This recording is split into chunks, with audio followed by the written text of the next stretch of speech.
Hello friends எல்லாம் எப்படி இருக்கீங்க? நல்லா இருக்கீங்களா? சிலருக்கு வந்து நிறைய டவுட்ஸ் இருக்கலாம். இந்த ஸ்மால் கேப்னா என்ன, மிட் கேப்னா என்ன, லார்ஜ் கேப்னா என்ன அப்படிங்கிற டவுட் எல்லாம் இருக்கும். பேங்க் நிஃப்டிங்கிறாங்க, பேங்க் நிஃப்டி கால்ஸுங்கிறாங்க அப்படின்னு எல்லாம் இருக்கும்.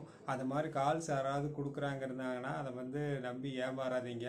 ஏன்னா மார்க்கெட் வந்து எப்பவுமே ரேண்டமாக தான் மூவ் ஆகும். சில சமயம் கொடுக்குற கால் வந்து அச்சீவ் ஆகாமல் போயிடும். அவங்க ப்ராஃபிட்டை மட்டும் வந்து ப்ராஃபிட்டில் உங்களை வந்து உங்கள் பணத்தை யூஸ் பண்ணி ட்ரேட் பண்ண வச்சுட்டு அதில் ப்ராஃபிட் வந்தால் வாங்கிக்குவாங்க. அதே உங்களுக்கு லாஸ் வந்தால் அதை நீங்கள் தான் ஏற்றுக்கணும். அப்படி தான் இருக்கும். அதனால் யாராவது கால்ஸ் கீது கொடுக்குறாங்கன்னா அதை நம்பி ஏமாற வேண்டாம். ஸ்மால் கேப் அப்படின்னா வந்து ஒரு கம்பெனியோட மூலதனம் வந்து ஒரு 5000 கோடிக்குள்ள இருந்தால் ஸ்மால் கேப்பு, 5000லேருந்து ஒரு 5000 கோடிக்கு பக்கம் இருந்தால் அது மிட் கேப்பு, அதுக்கு மேலே இருந்தால் அது வந்து ஒரு லார்ஜ் கேப்பு. இவ்வளோதாங்க. ஒரு நிறுவனத்தோட மூலதனத்தை வச்சு தான் small gap, mid gap, large gap அப்படின்னு சொல்லி பிரிக்கிறாங்க. நிஃப்டி 50ங்கிறது பெரிய முதலீடுகள் இருக்கக்கூடிய நிறுவனங்கள். இதுதான் வந்து ஒரு நாட்டோட பொருளாதார